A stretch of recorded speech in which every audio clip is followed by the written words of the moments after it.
Welcome to the Eschatology Podcast. This is Clifton, and I am here with Cristian Martin from the UK. Hello, Cristian. Hi, Clifton. How you doing? Good. So it's, as we understand it, the end of the workday.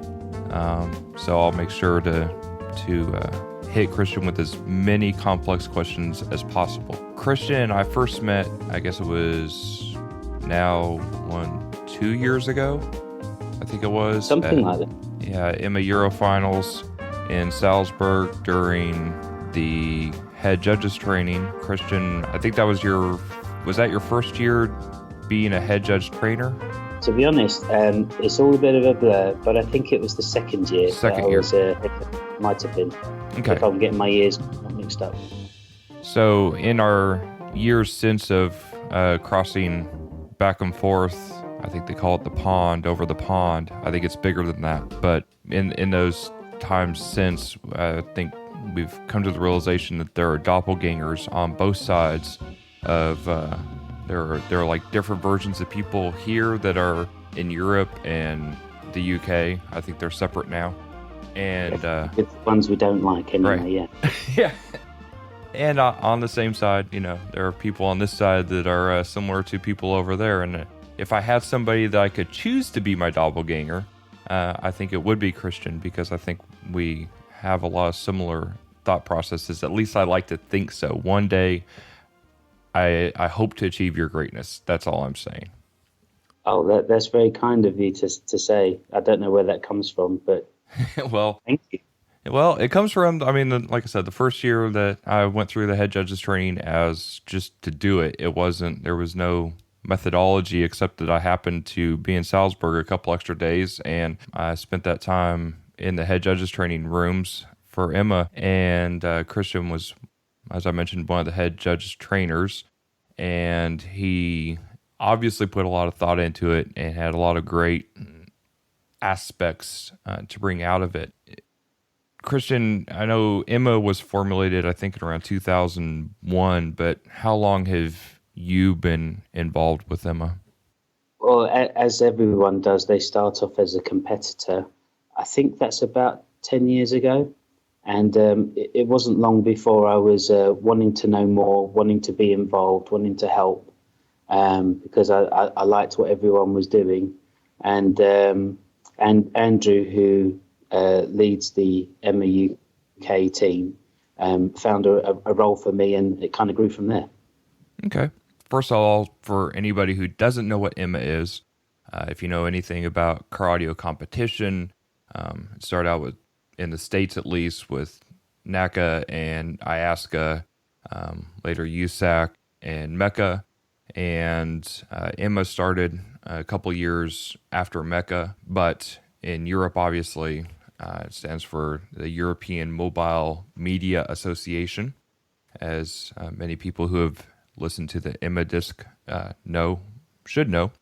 But similar to IASCA or MECA or USAC, there are different aspects to Emma in that they have sound quality as well as ESPL, which is straight sound pressure, and then the Emma tuning, which is more of the show and shine style, car itself competition, and Emma multimedia, which surrounds you, because it's not just based on stereo, it's based on the full multi-channel experience in addition to the screen and everything else.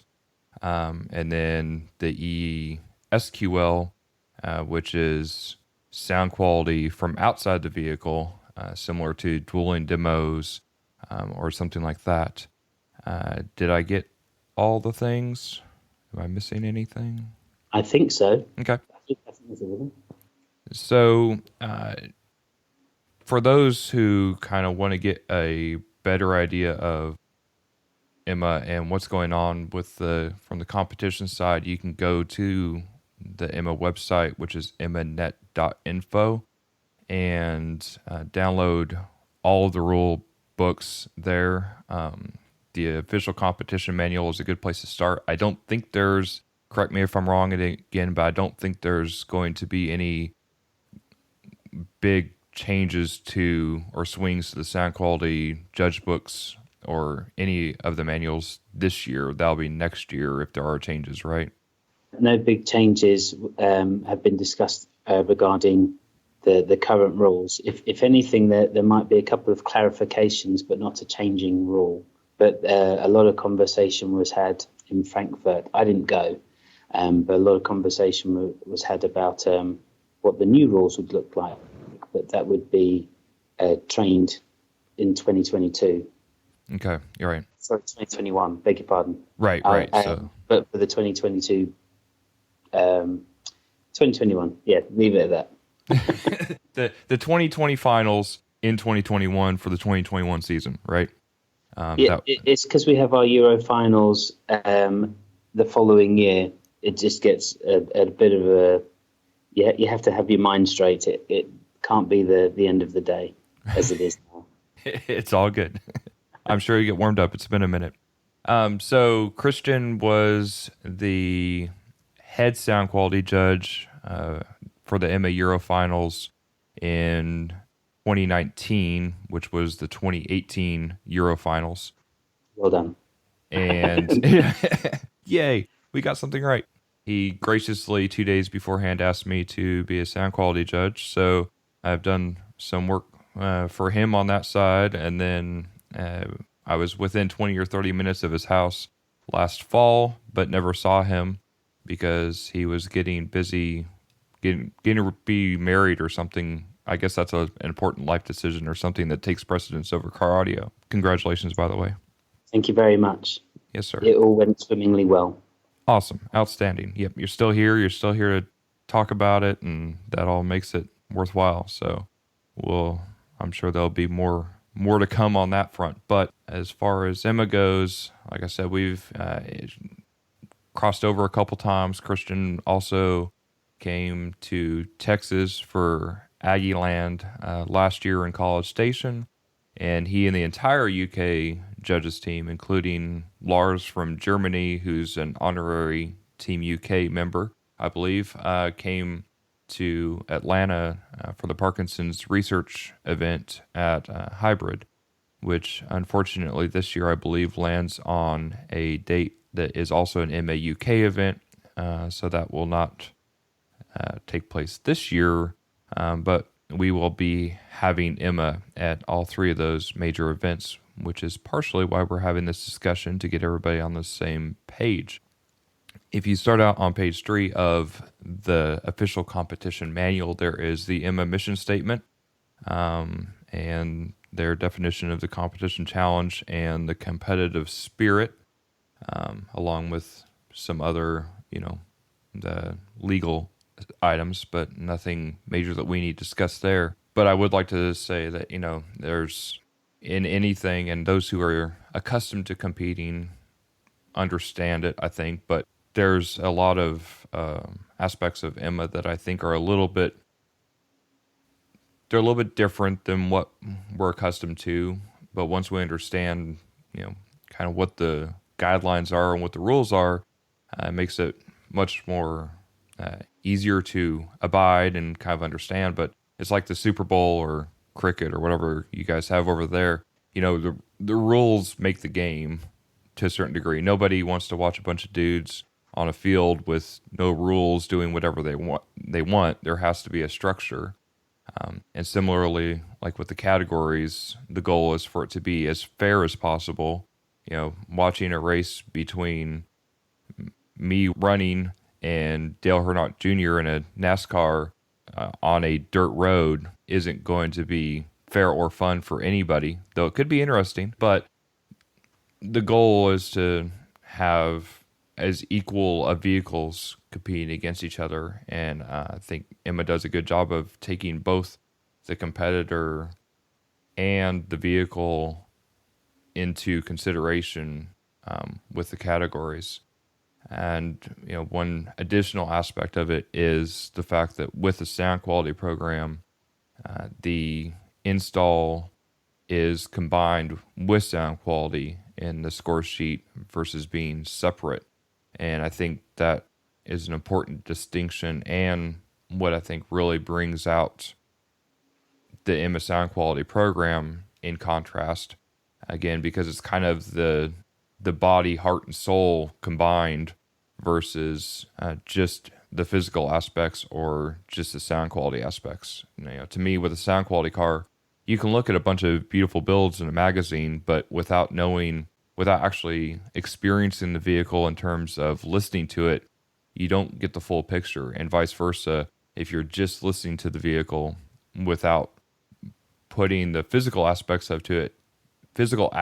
with it on the score sheet and the competitor's presentation of that and everything else, it's not giving a full picture. But the categories and the score sheets are broken down to where the complexity of that install and the expectations progress and advance as you go up the classes, rather than expecting somebody new to do everything well and to go into rabbit holes that some people may not want to.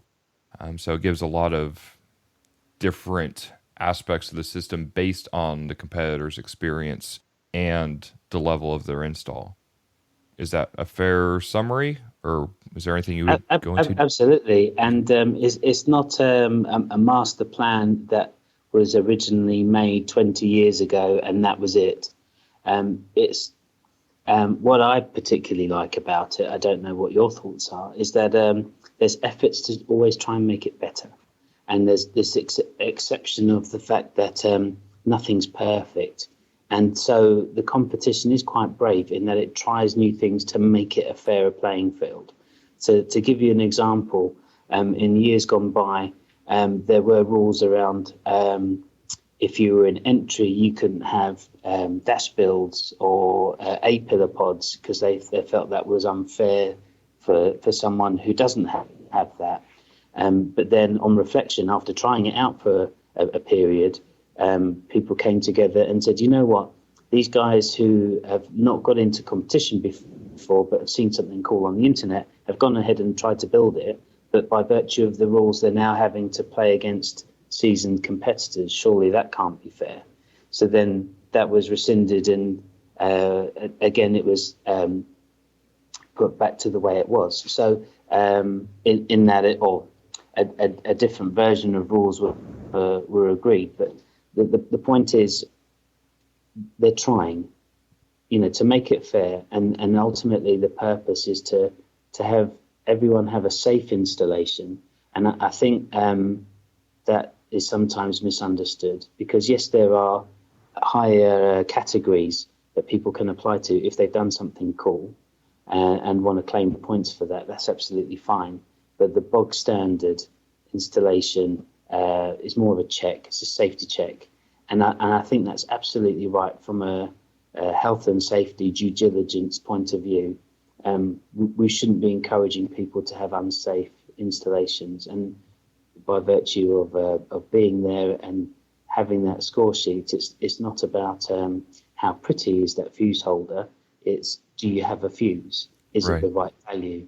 I mean, this is not something that's unattainable or unachievable for the common installer. This is, have you got the basics right before we start? Right, and the assumption of all the vehicles, regardless of class, is that they are to be drivable, correct? I mean, you're judging from a driving position.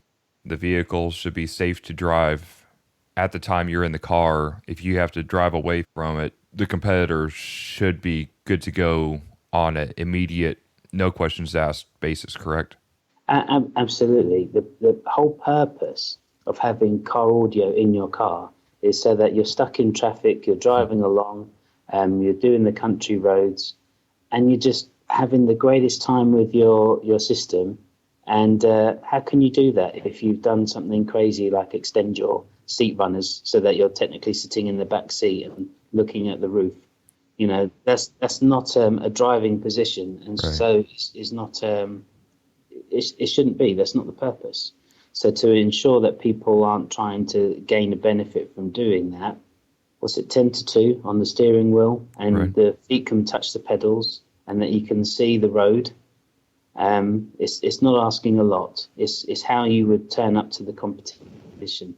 And once people have gotten over that as an opportunity to try and beat the competitor, and rather, you know what, let's do it for what it is, and that's turn up to the competition, get out, not mess about with seats. It is what it is. No, I understand it. And also, along with that, is when you're not being judged or demoing the vehicle is to, in order to, this isn't just a, well, be a good idea if you do this. This is on the score sheet that your vehicle must be open to allow the public who it might be at whatever event you're competing in to see the interior of the vehicle and the installation. Is that correct? Absolutely. I mean, different countries have different outlooks on how they organise events. In the UK, what the UK team tried to do, I say the UK team, it's Andrew. What Andrew does is he tries to partner up with as many car audio themed public events, ticketed events, and make it part of that show. So, you know, it could be modified nationals. So you've got people of all walks of car audio modification and hot rods and stuff like that.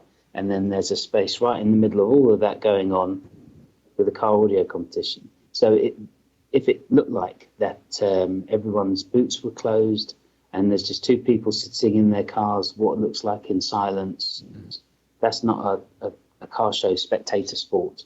So it needs to be doors open, you know, people engaging. Would you like to have a listen to the vehicle? A little display on the dashboard to say what's the component layout of the system. Is there a installation book that people can flick through, or a little display with an iPad showing what the install has got involved? You know, just engage with the public, because it's more fun for everyone if more people are involved. And sure. Those are great opportunities to find next season's competitors. But in other countries, they partner up with the local car audio shops. And equally, if they want to have a car audio day or a showcase day where they can advertise on their local radio and newspapers and so on that we've got some amazing deals at our shop, and come witness what happens at a car audio competition. Yeah, again, if boots are closed, that doesn't work either. So it's an opportunity to show off. The judging process is unaffected by you displaying your vehicle. So take pride in your work, and yeah, have people come up to you and say, "Wow, that looks cool. How did you do that?" You know, that's cool. Absolutely. And I would say, to compare and contrast between like the world finals in the US and then the Euro finals, which is just a couple little countries. But to contrast between, the finals here and the finals in Austria, many of the cars are closed up. A lot of times that's because there's a lot of judges going through the vehicles. But a lot of times it's also just the cars are closed up. And one thing that struck me at Eurofinals, the first year I was there especially, was that every single car had, everything was open, again, unless they were being judged or demoing, but the vehicles were opened. And even the vehicles that had, there was one vehicle and, all these insane builds and massive installs and everything else, all that is very impressive. But I think the one that impressed me the most was this vehicle that had virtually no install that you could see whatsoever. It was almost all factory looking from the outside, but the trunk was still open, and they had like dinosaurs or something in the back, like portrayed in like they were in a battle or something. I forget what it was. I don't even have a picture of it, to be honest, but it struck me that, they made something to look at in the back of their vehicle. Even though there was really nothing to look at, they still had it open. There was still an element of pride there. They still had their logbook out to, for everybody to see and everything else. And I think, that level of understanding of the system and what's going on and why people are there to look at it. They're not there just to pat you on the back and get a trophy. They're there to see something and experience something and again, that's one thing that I think really struck me as a contrast compared to our own competitions, compared to the Euro finals, especially, was that everybody was participating on their level. Absolutely, and also you made the comment that it looked like a lot of the time people were being judged. A lot of the people who go to the Euro finals, they love it so much, they can't just enter one competition. They have to do the SQ, the SPL, the ASQL, and so on. And when some of them are, you have your judgment, but then you have a second judgment by a different judge to make sure that this is only at the Euro finals, of course, where the Right. stakes feel like they're higher. There's a second judgment to ensure consistency, because the classes are big compared to what other people, those judges may be used to. So in order to factor in fatigue of the judge, you have people start at either end of the judging order, so that if there is an instance, or if there is a perception that people change their judging throughout the day, that's balanced out by having someone start at the other end of the list and meeting in the middle. Sure. So stuff like that, people really spend time thinking about how can we make it fairer. But yes, there's that going on, but then it would be a different judgment and a different process for each of the categories. So yes, absolutely, they could be busy because they could be entering in as many as 5 competitions. And I dread to think how many judgments that is. Right. No, absolutely. So to compare and contrast some of the things, again, at least today, we're not going to go through the entire score sheet or anything like that. Again, this is just kind of an overview. We can all start getting comfortable about the conversation around it. And then, of course, you can hit us up either through Emma USA or SQology or directly, however you want to do it, as far as if you have any specific questions of what we talked about, or if you want more details. But again, all this is in the rule books. I mean, we're taking for the U.S. I'm not the one that's in charge of enforcing any of this. Tom Myers is the one that's handling all that. This is again just getting us led up to that point. But again, the idea here is to kind of overview the differences to kind of expect as you go through the experience, and to become better informed going into it. So it's not scary. I mean, if you understand it, it's not frightening. If you don't, then it could be like, oh, this is something completely new and different. Car audio is car audio. This is a different perspective of it, and I appreciate that. I think there's a lot of beauty in the way that Emma approaches the entire, especially sound quality portion of car audio. But right now, we're kind of just contrasting the differences and discussing the thought processes behind it. When you as a judge approach the competitor, what's the first thing you say? Oh, well, of course you would introduce yourself, and you would ask if they're ready to be judged, and if not, they have 5 minutes to prepare themselves. They may have been giving someone else a demo and could be on the wrong setting or something, the fun setting. So get themselves prepared to be judged, and you take it from there. Okay. So as with Iasca or Mecca, what we're mostly accustomed to is that the charger is to be disconnected from the vehicle during the judging process. So that's pretty normal. And then we verify if the driving / listening position is reasonable. Now, this is based on the competitor's ability to drive the car reasonably, not the judge's ability, correct? Yes, and to explain that, I would call myself an average height person, and if someone is 8 foot tall, then I don't expect the seat to be in a position that I can touch the pedals.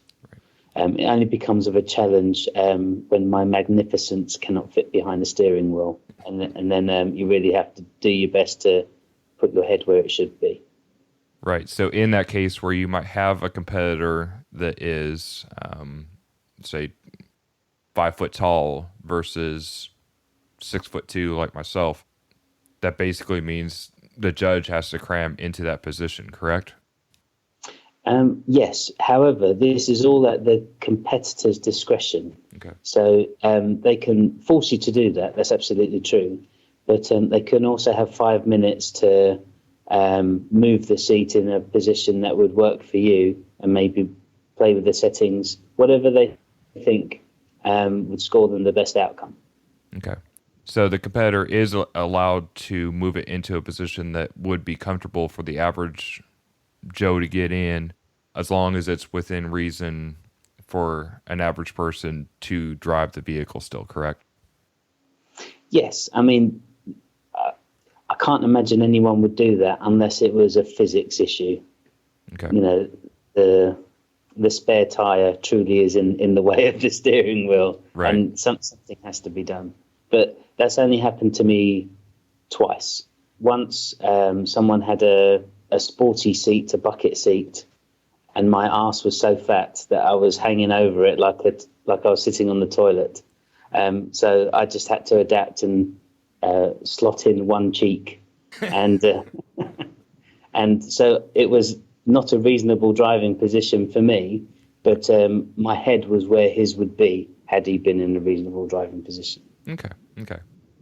But again, to underline here, if your seat is on rails and back to where only Shaquille O'Neal could reasonably drive the vehicle, that's not acceptable, right? Correct? Correct, unless you are Shaquille O'Neal, and then there's not a lot that can be said. And this does come up in Eurofinals because we have judges of all shapes and sizes.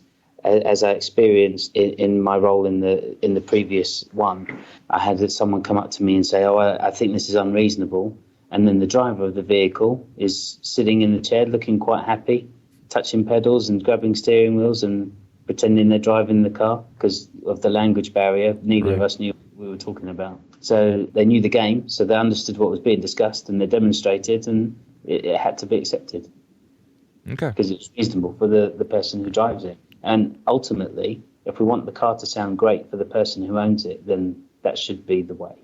Right. Understood. And while they can reasonably drive the vehicle, not that they can only listen to while the vehicle is closed in a driveway with the seat in a position where nobody could drive it, or at least they can't drive it. I could never understand that personally because I can see people coming up with ingenious solutions to do crazy things, and I don't understand why. Because I would rather, because when I'm in my car, it's not because I'm stationary; it's because I'm going somewhere and I Right. want to be jamming. Understood. Other things that happen, like channel verification, obviously, making sure left is left, right is right. That's pretty normal. But another place that Emma contrasts with what we're used to is the calibration of the volume. Now, with Iasca and Mecca, especially since Mecca has the bonus tracks and the Mecca's own CD, Tantric Tuning, is recorded at a fairly low level. And, the bonus tracks are more commercial tracks, so their loudness is at a higher level and they're recorded just at the volume is greater. With Emma, you're using one set of software that is created by one guy, all recorded in exactly the same way, even though with different instruments and different environments and everything like that. But the mastering process is all one. So the calibration of the volume, rather than being handled at the judge's discretion, is at the competitor's discretion. Is that correct? Yes, just to start off with, the whole mantra of this process is that someone is coming to assess the vehicle. In the UK, we don't like the word judgment because it's too judgmental. We prefer technical assessment, and I don't know what you'd call it over in the States, but we call it an MOT, your vehicle check annually to make sure it's roadworthy. Right. So this is not a subjective thing where I think you should be doing something. It's either passed or failed. If there's a score out of 5, this is what your score out of 5 was. This is not my opinion. This is the assessment. of the technical ability. And in order to score the best out of that, and bearing in mind while all that's going on, our mantra is not to kill the competitor. So we want the best outcome for the competitor because we want them to score the most points as possible, because we want them to be happy, we want them to come back and play again. So we need to get them in their best light. And with the calibration, there is a calibration track on the MO disc so that the volume is set according to how the sound engineer would like you to set it. Now, that part can be subjective, in which case, because the judge doesn't know the limitations of your vehicle, that should be best decided by the competitor, what they think gets them the most points, which is ultimately the purpose of the assessment, because it's a game. And we give them that opportunity. And there is a fine balance to be had, because if they make it too quiet, then yes, of course, things that are causing acoustical problems in the vehicle will be less so, because the fundamental that's causing the reverb and so on going on in the car will be less powerful. So therefore, the knock-on effects, the imperfections will be less so. So yes, that's one strategy. But then if you look into the judge book, so you mentioned earlier that there's the rule book online. If you were in work mode, if you think of policy versus procedure, so the rule book is the policy and the judge book is the procedure, the how it's done. And you can refer to the judge book and see how things are going on. When it comes to the tonality section, there's a lot of time has been spent in describing the points for tonality. And if you look at the upper end of the scale, after you've gotten past it sounds like it's behind a curtain and so on, once you've got to it's sounding pretty good, but how's it sounding more lifelike? They're looking for things like full size of instruments in front of you on your soundstage. If you think you can do that with your volume turned down low, then good luck to you. So there is a fine line for blowing someone's ear off and having all of these acoustical problems in the car in your face, and then trying to mask the fact, but then doing yourself a disservice in what the car can actually do. So we don't think that should be done by the judge, because the competitor may disagree what scores them the most points. So let them crack on with it. We'd only tell them or give them feedback that actually we think you need to look at your volume again if we think it's going to kill them, and we don't want to do that. Right. But the judge can give the feedback to ask for the volume to be turned down if too loud for the judge, correct? Well, the mantra is not to kill the competitor. So while if it's too low and dangerously too low, you can say, come on, mate, you need to sort your life out. Or if it's too high that it's going to hurt your ears, then yes. But if they validate that that's how they want it to be done, and you've told them that you think you'd do better if you did it slightly differently, and they insist and it's not going to hurt you, then that's what you do. Okay, got it. And I would say too that there's, from a tuning perspective of somebody who's tuning the vehicle, the listening position or the mic position and the listening volume are two extremely critical points of making things uniform. And if somebody is listening outside of the position that you tune for, or at a volume that is excessively above or below what you tune for, that can affect you negatively and not really understand why. Whereas with having it to where that is in the competitor's control, in Emma's case, both the listening position and the relative volume of the system during evaluation, and with the CD being of consistent level to where the judge doesn't have to fiddle with it throughout the listening experience, I think all those things add up to provide a more consistent outcome for the competitor and for the judges as they're going through it. Well, for the experienced competitor, absolutely, because you make a solid point there about the volume where things were tuned to. While you think of just crossovers as a simple thing to discuss, when you change the volume, the overlap of those crossovers and how they interact may change. Some would argue that it doesn't, but it may change, especially if you haven't got it exactly right, and which is more often the case. And the technical tracks on the Emma disc were not just something that they thought would be we'll have a guitar and a bell, that would be a good idea. These were specifically chosen to cause absolute havoc in your car. They are really singled out. The Alex Plines has got a vast array of instruments, and he's looking to make your life miserable because he wants to make sure that whatever instrument is playing is going to be in the typical crossover points for a lot of installations, and make it as hard as possible for two speakers to work together to create something that sounds like it's come from one place. Absolutely. And for anybody who wants to follow along with what we're talking about here, all this is in the Sound Quality Judge book, what we've been recently discussing. For example, the verification of a reasonable driving position is, again, like you said, pass-fail. It's a yes-no answer. That's on page 2, 4.1.2. What we just discussed was the calibration of volume in 4.1.4. And I bring that up because there's a visibility question on 4.1.5, which is part of what Cristian was talking about earlier about making sure the vehicle is safe to drive. However, because of the fact that many competitors in the U.S.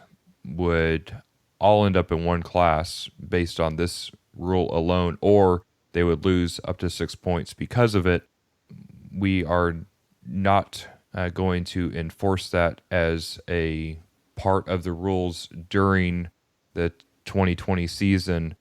We are going to check it still. We are going to still discuss this with each competitor so they know this is a point of contention that may come up later on. So once we get through this year and see where we're at, again, and the reason Cristian and I are discussing this in this forum is because, Cristian, as you know, you've been to two of essentially our 4 or 5 major events in the U.S. per year. And even between those two that you were at, between Aggieland and the Parkinson's research event, there's very little overlap in terms of competitors because of the distance needed to travel to these events. So even among the three events that we do, the Steel Valley Regionals and Parkinson's Research and Aggieland, there might be 120 or 130 competitors between those 3 events, but each event, they're a completely different set of competitors. And then again at finals, we might have 90 to 100 competitors at finals, but then we get the West Coast as well coming over and everything else. So we have more competitors there that wouldn't be there. So trying to get all these people together in one room at the same time to discuss this is a little bit difficult, but doing it in this method to where everybody has the same opportunity to get the same amount of information at the same time, I think is a lot more feasible. And then we can, discuss the finer points on a vehicle level when we're in person at these events. But regardless, Cristian, I would still like some explanation, if you could, from your point of view on the practicality of that visibility rule. Oh, right. Well, I don't know what the roadworthiness tests are in every country for obvious reasons, but in the UK, if you were to have a big speaker on the dashboard covering up half the windscreen, they would say it's not worthy to be on the road. And there's good reason for that, is because you can't see out the car, and it's meant to make your car drivable. And of course, there's a sound advantage to putting speakers exactly where you want them, and to put the biggest version of that speaker in the place that you want as well. Yeah, it'll sound great, but you've now made your car a death trap. So Emma, as a responsible organisation, doesn't want to condone that sort of behaviour, so has put a limitation on what they think is reasonable. And it's quite complicated how you measure out the visibility, admittedly, but this is for a specific purpose, and that is if you were to measure things from specific points of the car, that doesn't give you equal space either side necessarily from the viewpoint. It's called the visibility section for a reason. Things are measured visibly from the driver's position. You'll have to look at the book to get the proper explanation on how to actually do the measurement. But if you were to do a 4 centimeters measurement from the black line of the glass and put some tape there, provided you don't go past that, you'd be fine. It's just that the way the measurement is done, it actually gives you a little bit more room than that. So I guess if people were to do tape against the black line on glass and added maybe some build materials, some trim and stuff like that, then you got half a chance of it being correct. But things like manipulation of the seats before you tune it to make sure that you don't lose points on visibility would be something to consider. But absolutely, if you've got a massive speaker on your dash and you can't see half your windscreen, then I think whilst you get a sound advantage, you're putting your life at a disadvantage. So that's got to be worth -6 points, right? Right. Yeah. At some point or another, right? How would you compare or contrast the vehicles from your perspective of, sitting in probably most every sound quality vehicle in the UK and seeing the fair number of the sound quality vehicles in all of Europe during the EMA Euro finals. And then also, I'd say you've sat in probably 2/3 of the vehicles that are currently active in sound quality competition in the US. And I know you'll be politically correct. I'm not asking for that. I know you will be. But how would you, is there anything surprising, outlandish, comparative, contrasting?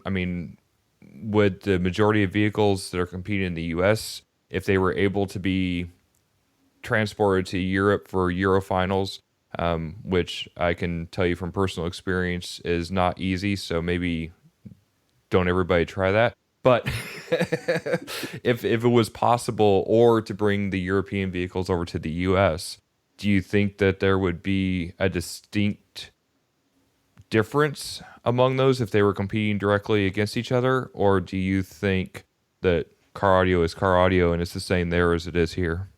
A very interesting question. I guess the first thing is that the American cars tend to be bigger. But you're quite fortunate in that you do have some European cars in your competition too. So it's quite fun if you were to have the same tuner try and tune, say, a Beetle versus a truck. You'll find that the faults are the same, but they would be in different places on the spectrum because of the dimensions of the car.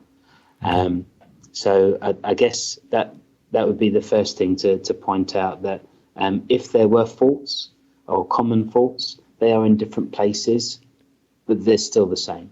But what is also fun is that some things, and this is not about a particular country, but this is more about an individual. Some people do things really well and could need some support in other areas, and vice versa. And very rarely do people really, really nail it. But I'm sure you'll say the same thing in your vast experience of listening to people's vehicles. There'll probably be 5 that you can remember vividly, and cry over the fact that you can't make your own vehicle sound like that. Okay. Right. And that's not to nail down a particular tuner or country or type of vehicle. It's just it's something we're all chasing. But there's definitely a lot of common ground between what you guys are doing, what the UK is doing, what other people in Europe are doing. For example, similar to comparing UK to Europe, people will often get the driver's side very good, but then the passenger side not so good.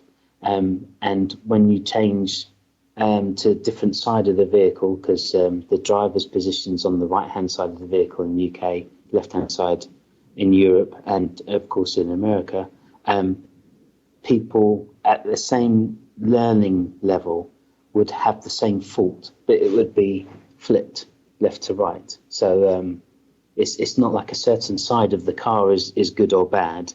Right. It's just the bias or the attention that people give to something is always on the driver's position more so than the passenger side. So silly things like that, you'd laugh to yourself. You wouldn't, make a big deal out of, but you do pick up little things like that and go, oh, we're just the same but different. Right. Would you say that on a whole, the vehicles that you have experienced in the U.S., I naturally, especially since at least for the past decade in any competition in the U.S., and on the whole, install hasn't been a required part of the process. So with Emma requiring install at some level, at all levels, do you think that the installs of the vehicles in the U.S.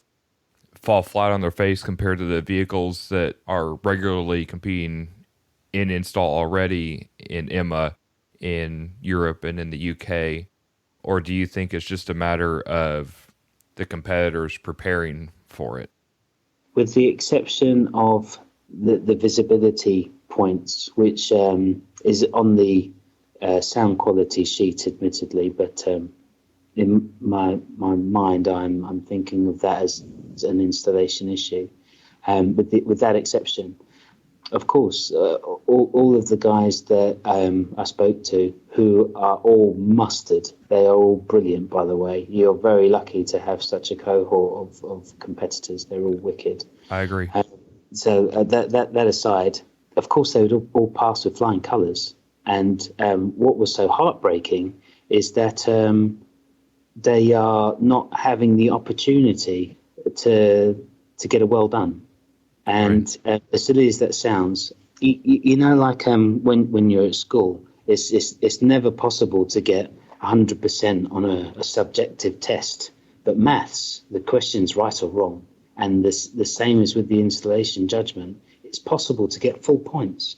Wouldn't you like to know that you've done something perfectly well? I mean, that's an awesome opportunity to feel good about the fact that you've come last in the competition this weekend. But at least you've got full install points. So yeah, apart from that, yes, the things that they would have needed would have been some pictures of things that are inaccessible and a diagram to explain the system. But apart from that, they all had fuses. Everything was secured. Everything looked finished.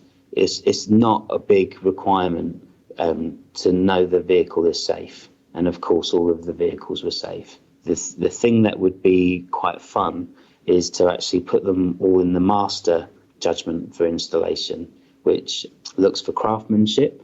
And that would have been great to point out to people what a brilliant job they'd done on some of the things. The stitching of things, the way that things matched, the creativity in the installations. It's all worth points. And it's just unfortunate that we couldn't tell them that. No, I agree. And I think it's good to note that the goal, at least I feel, and correct me if I'm wrong here, but I feel like the goal of Emma, especially from the install side, is to be a coach to the competitor if they need it, to get them to full points. I mean, the idea is that we want to award full points on install in all the categories, and going through the judging process or evaluation or verification or however you want to put it is getting them to that point where they know when they show up in an event, they're going to get full points for install, correct?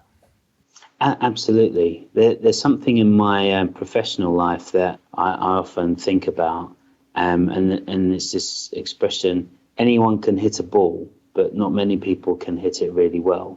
And usually I'm thinking of a famous tennis player at the time when I'm thinking that. And the same could be said for car audio. Anyone can install a speaker, but to make it really well, and thinking back to that analogy with a professional tennis player, they have a coach. and someone to give them that support, that encouragement, to give them feedback on what they could do better. And it's going to be the smallest things like tucking in your elbows or bending your knees or something like that. That is in no way taking credit for the amazing performance that tennis player would do. And the same with car audio. We just want to give you some small tips that you may not have noticed yourself, and unleash your greatness. Absolutely. I mean, I think one thing I really appreciated, and especially with your presentation of the rules during like the head judges training and things like that, is always going back to the documentation, always going back to the rule book or the judge book. It was never I never got the sense of this is Christian's opinion of how it should be done. It was, this is Christian enforcing or explaining the rules as objectively as possible. And so, I mean, the idea is that this is essentially Emma's standard, not whatever judge comes along thinks that should be done, right? I mean, it's again having those rules like in football or baseball or tennis or what have you. What makes the sport a sport is the set of rules. And I think the rules and the way they're documented and everything else is what really sets Emma apart, especially for us in the U.S. Because, for us here, these things are all coming from an ivory tower somewhere. It's perfectly objective. It's one of those things where there was nobody in mind when this rule was made, in our existence. It's just a matter of this is what the goal is, and this is how we get there. Absolutely. And anything that's on the score sheet is explainable to the competitor, to the point where you would put down a number for a section and they say, I don't understand. Could you explain it to me on how I can approach this? You say, sure, you jump in the driver's position. I'll be in the passenger position. And then you line up the track, and then you explain the track is supposed to do X, and you can point physically to the car, and your car does Y. You can listen to that, but then you listen to a different track and say, on this one it does it, but it doesn't do it for that instrument or something, So without being too specific on a point, but absolutely it's explainable. And never have I been in a position where something was on a score sheet, someone didn't understand, and they still didn't understand after getting out the car. It's always explainable, and there's never I disagree. Right. It's that no, I may not understand the point, but now you've explained it, I know what I need to work on. Right. Absolutely. And that's what separates. It's, I think in any case, it's not a matter of, okay, this is the judge, and because they have some special unique power or gift as compared to a competitor, the judges are simply versed in being able to evaluate and discuss the resulting criteria and the results of that evaluation on paper, and then know further how to track back the decisions made during that process back to an objective standpoint of what's in the rule book. And I think, there's very little, when done correctly, there's very little room for any interpretation from either side. This is what it is and why. Absolutely. And I guess this is the critical factor in this, and that the judge is there to identify the good parts and the bad parts, but never the solution. They can tell you the desired outcome, but how you get there is one of life's unanswered questions. And I would certainly like to know how to get there as well, and I can do my best effort, and it won't be as good as a lot of the competitors who are there as well. But I can certainly say what things to work on. Just, if only I knew the answers myself, then I wouldn't have to keep going to these car shows to try and find it out myself. I'm waiting for that one meeting where the guy says, "Oh yeah, I've got this special button," and it does it all for you. And I think the other side of that is that this, Emma isn't designed to be a class on tuning. It's not designed to be a class on an extensive class on fabrication. It's meant to evaluate the results of your journey and how you got there.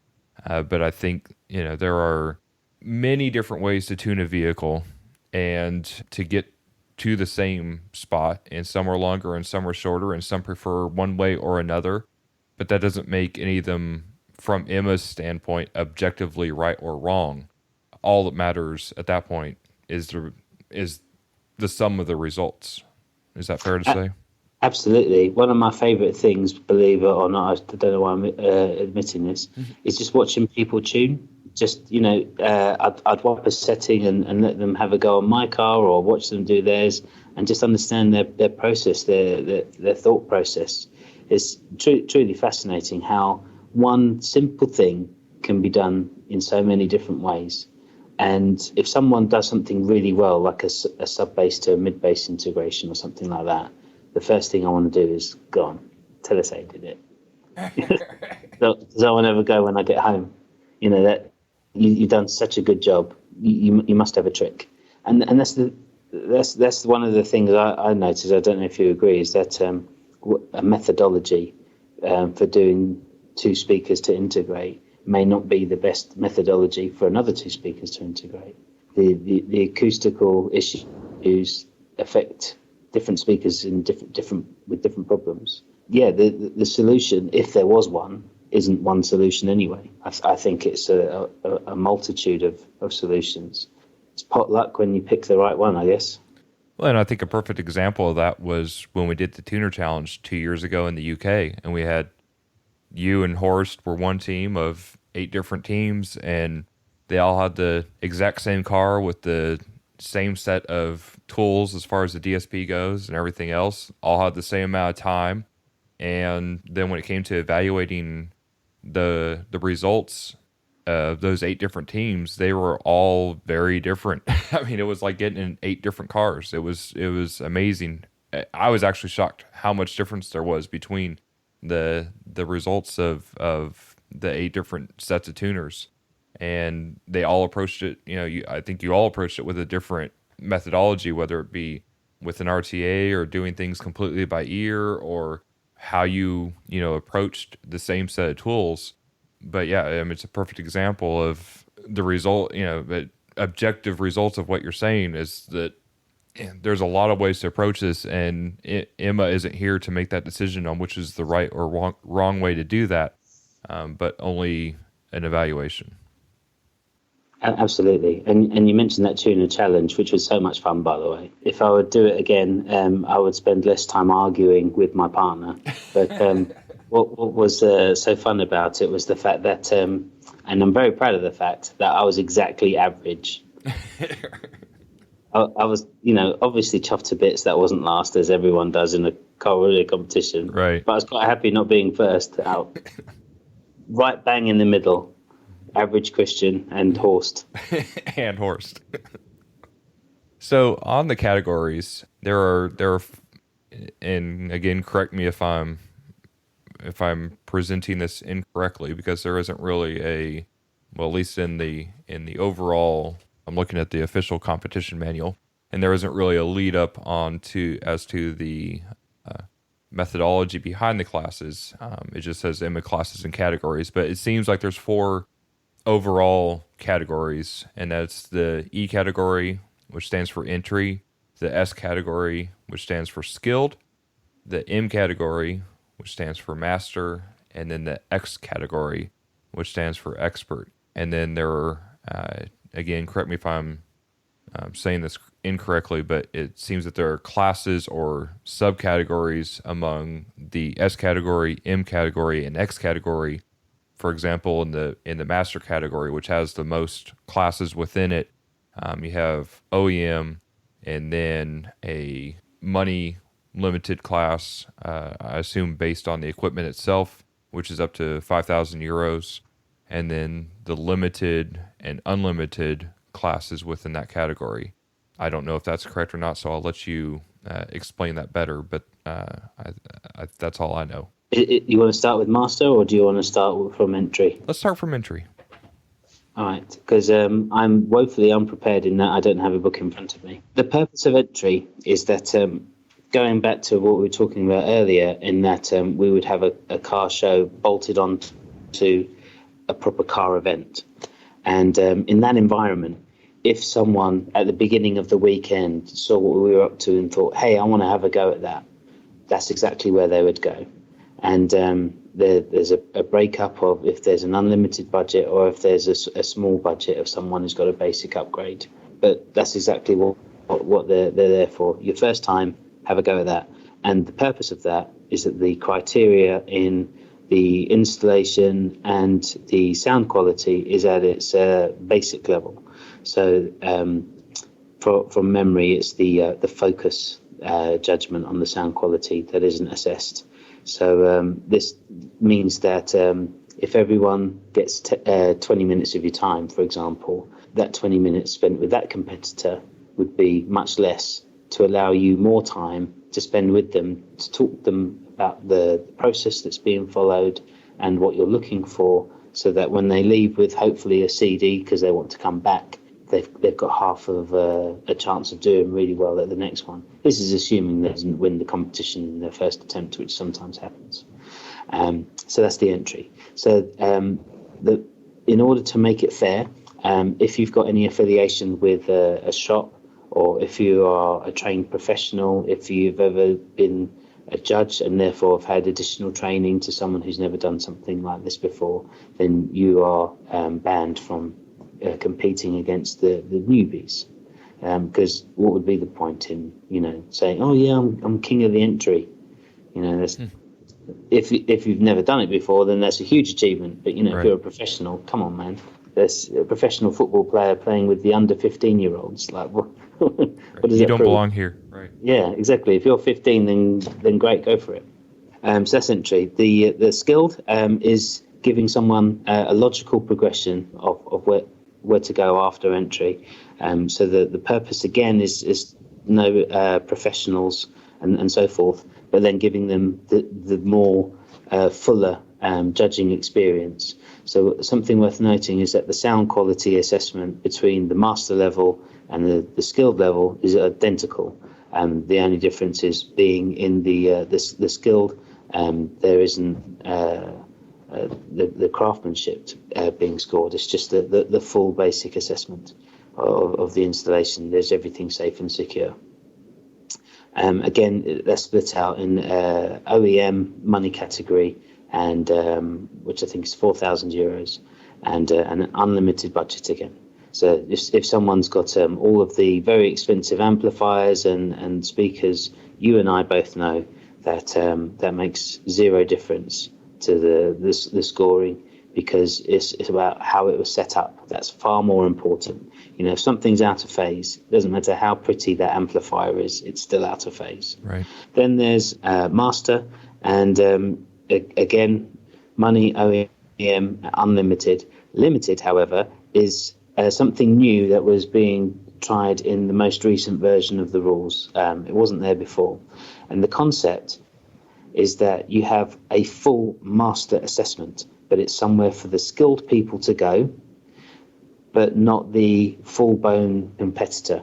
So somewhere for the skilled person to go, but also if you're brand new to the industry. So we were feeling sorry for the person who works in a car audio shop but sweeps the floor or is just doing their apprenticeship, for them to be competing against even a non-professional but a very experienced competitor. That's not fair competition. So they needed to be separate from the skilled people, but they needed to be separate from the experienced competitor. So they are limited to having 1 year in that limited class, so that they have the full experience, and then by that point, then they get to play with everyone else. But of course, if they want to go into any category, you're not being told where to go and what to do. This is trying to make a space for everyone. because everyone deserves to play and everyone deserves to be treated fairly. But it's up to you. If you think you can fight Mike Tyson, then I'm not here to stop you. But if you want to work your way up to that, then that's cool too. An expert, the same applies, except for there's additional points for the installation. So this is ideally aimed at the manufacturer type professional, or someone, a shop who's promoting a brand, perhaps, or importing a particular brand, that they want to show off something and really highlight the product. So when that installation judgment's done, it goes through the same process as everyone else, but there's an additional section, and they refer to it as bonus points. The classes are such that you can have a small amount of bonus points to give you something to achieve but be realistic. And then there's the unlimited class where you can go for gold, and there's up to 100 points available, but you can only do 50 claims for things. Of those things that you claim, there's a maximum of 3 points available, and it's broken down into the concept itself, the idea, good realization or excellent realization. The language may be different in the book itself, but that's the concept of it. And how that's interpreted is again further explained in the book, where it says things like, does it highlight the product, or does it make an extraordinary display for people to spectators to see, that sort of thing. So there's criteria that needs to be met. If you're up for a challenge and want to do something really creative, the stuff that you'd see in magazines, that's for you. But for mere human folk such as myself, that's not for me. But I'll really appreciate someone else's craftsmanship. But I can barely do 4 screws. And correct me if I'm wrong, but the idea is to not double up other criteria that you've already earned points for. So if it makes the car sound better, you're earning those points in the sound quality criteria. If it's done to a degree of craftsmanship, you already have points for that in the install section. The idea of bonus points is really what highlights the equipment itself, the product itself, and draws people to the overall installation, correct?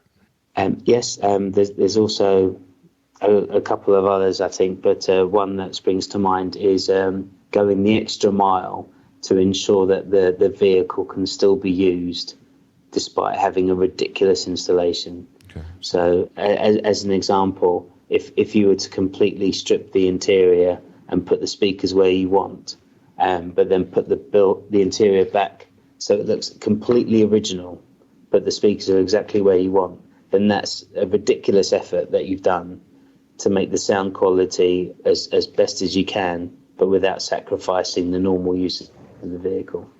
So it really does reward innovation, craftsmanship, and without it, I think the competition would be dull. So I've got a lot of time for people who make that extra effort. And these cars, I mean, I'm sure it's similar in the States, but these cars sometimes are many, many years in the making before they get revealed. And if you're a certain person in Essex, they never get finished either. But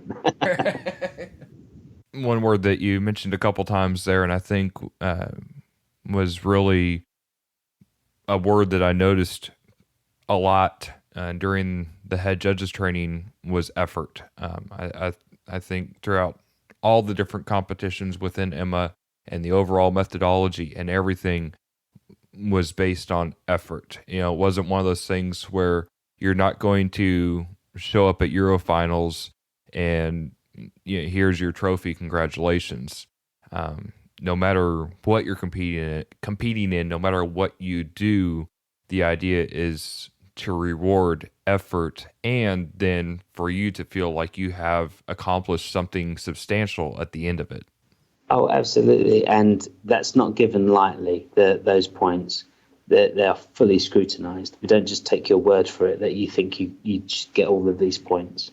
So everything's fully assessed. And a normal presentation of a vehicle can be done in a couple of minutes, really. But we have to limit it to I want to say 15 minutes, but I could be wrong. I think it's 7 minutes. In the X Unlimited class is 15 minutes. The X Limited class is 7 minutes. That's it. But then you're also allowed additional time if you've got a translator. So you have to brush up on your rule book just before you go to the Euro finals, just to make sure, because what you're used to is now slightly different because of the fact that you have to account for things like interpreters. It's such a crazy environment. If anyone's ever got an opportunity that's listening to this who hasn't been to the Euro finals, if you're unsure about car audio, you'd be married to it afterwards. It's truly fantastic. No, it is. And the ability to meet so many different people from different cultures is I've not come across it before. The only thing I can think it compares to is maybe something like a United Nations meeting or something like that. The first time I went, it felt like and of course, I'm going to make a Harry Potter reference here. Also, I understand. In Harry Potter, Goblet of Fire, at the beginning, they go to the Quidditch, basically international competition of Quidditch, and they have all the different countries there and everything else, and it felt just like that. I mean, it was a truly phenomenal experience going into it, not expecting it, especially because it was like here's the Russians and here's the Germans and here's the English and here's and they all have their different, especially like at the celebration Saturday night, they all have the different foods and their different drinks and their different everything. I mean, it's just the whole weekend is truly a phenomenal experience. It's not just going to see closed up cars in a hall somewhere. The car audio is kind of the string that brings it together, but the beauty of the event is completely unique to its own invention, and it's definitely an experience worth having. Especially when all of these people who speak English as a second language are drunk and then still trying to speak English. It is hilarious. Hilarious. I still contend that the only thing missing in the rule book is that they need to disallow any cameras or video equipment at the party Saturday night, because things can get different quickly. So I would absolutely. You're certainly guilty of that, because there's a couple of snaps you took. I was like, untag. Don't want anyone seeing that shit. Not me. So if I just looking at this as far as the categories go, if I could summarize, I would say that the categories are themselves, as far as E category, S category, M category, and X category, are mostly based on the competitor and their level of experience and desire on where they wish to compete. Once they have the experience, then I think it gets a little bit more where they choose to compete and who they choose to compete against. But also then within that, the classes or subcategories are more objectively based on the equipment and installation. Is that fair? Absolutely. And for those who are interested in the discussion that Clifton saw at the judge training, there was a comparison to the class structure to the flow model, if anyone wants to Google that. But essentially, it's very simple, a straight line graph of experience, knowledge, and time, and allowing people to grow within that.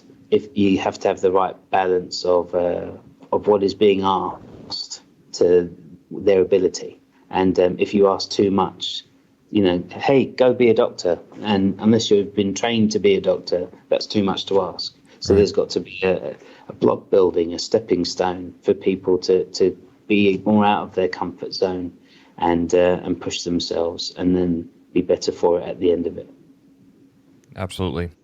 And would you, I guess, some clarification on the entry class? I mean, I would make an equivalency of this class to like novice class in novice, or what used to be rookie class in IASCA. But when it says limited to newcomers, competitor has never taken part on any EMA or other sanctioning bodies sound quality competition. How would you define that? Because competitors can also compete for a maximum of 2 years in the E category, However, if they're a champion of the national or international finals, they must be promoted to a higher category.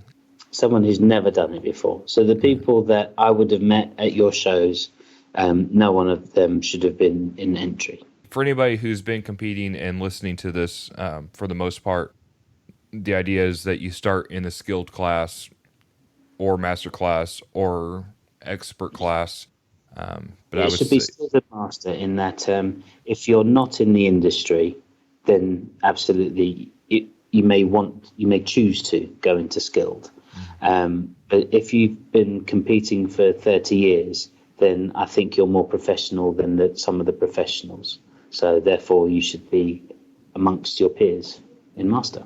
so the majority of people who are regularly competing at a high level and everything else, probably the place to start is to look at master and then look whether you go a little bit down from that or within that or a little bit above that. But it seems to me that the classes within the master category are going to be where most of the differentiation happens for the high level competitor in the US.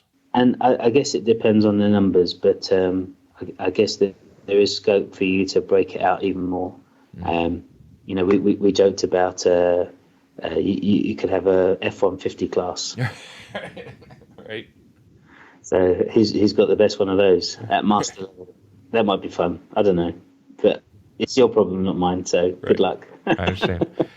Tom's problem. Right, Tom's problem. Yeah, I don't want the problem either. Yeah, but that's why we're talking now, so we can make the decisions that make it life hard on Tom. I agree. but yeah, I think we are going to keep at least see where it goes and keep the Euro limited classes as they are, as the Emma. For those who don't know, Emma has a database of equipment and its value. So this again is not a subjective, whatever value you say is on a receipt. The value is based on the Emma database.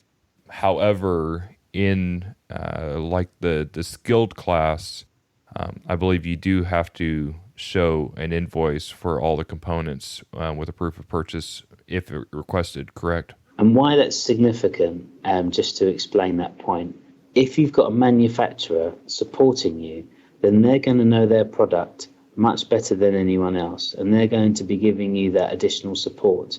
And the issue is not the cost, it's the support.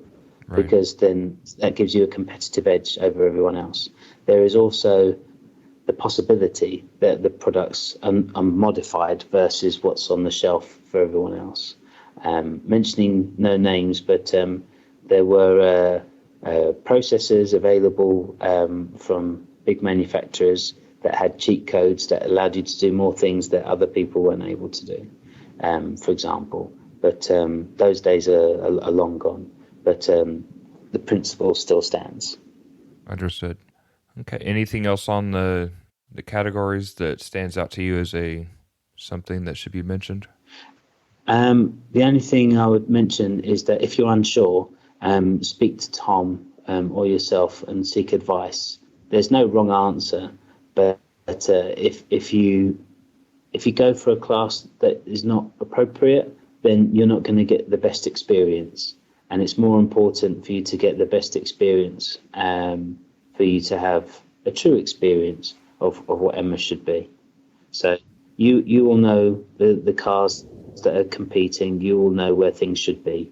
Don't go for entry. That's if your wife wants to go for entry, that's fine. But don't tune her car. Let her do it.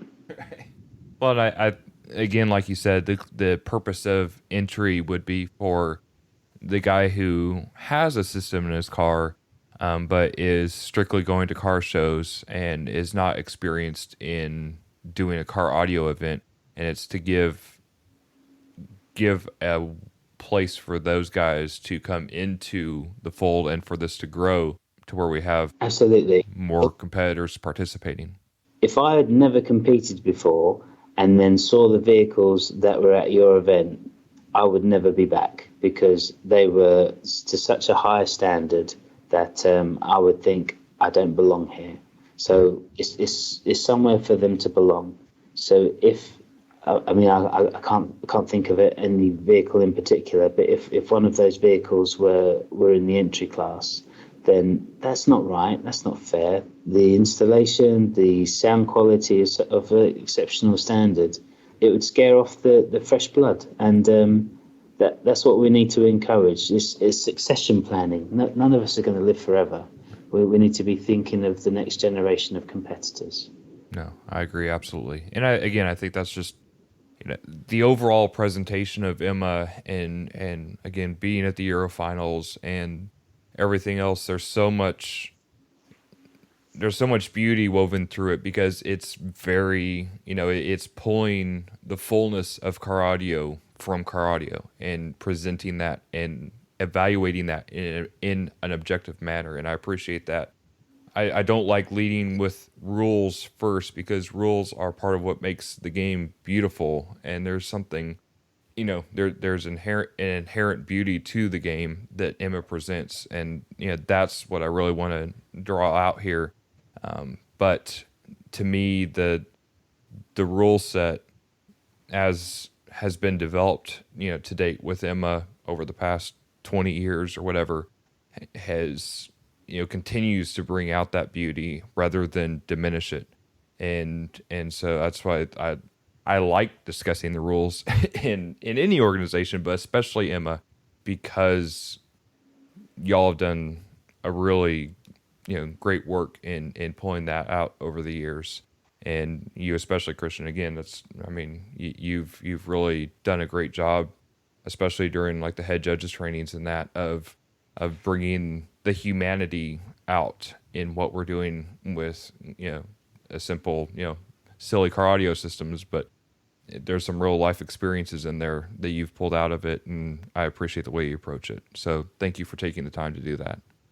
Oh, no problem at all. Thank you for noticing. So I think today we will stop there. If you're willing to and would like to, at some point in the near future, I would like to get back together and start kind of going through the sound quality criteria, like just break it down into the different portions of the score sheet to get it into kind of more bite-sized bits for people to understand. But like I said, right now, I'd just like to get kind of the overview of what's happening so people kind of understand the process, and so they're not scared of something completely new and different. It's still car audio, but I think it's absolutely not scary. And for anyone who thinks it is, please just try it once. If you disagree afterwards, then so be it. But you've got to try it once. Right. Absolutely. I agree, sir. Anything else you want to add to what we've talked to you about so far? No, other than Tom and Clifton are great guys. If you've never met them before, they would do nothing wrong by you. So put your trust into them and listen to what they say. That they're amazing people.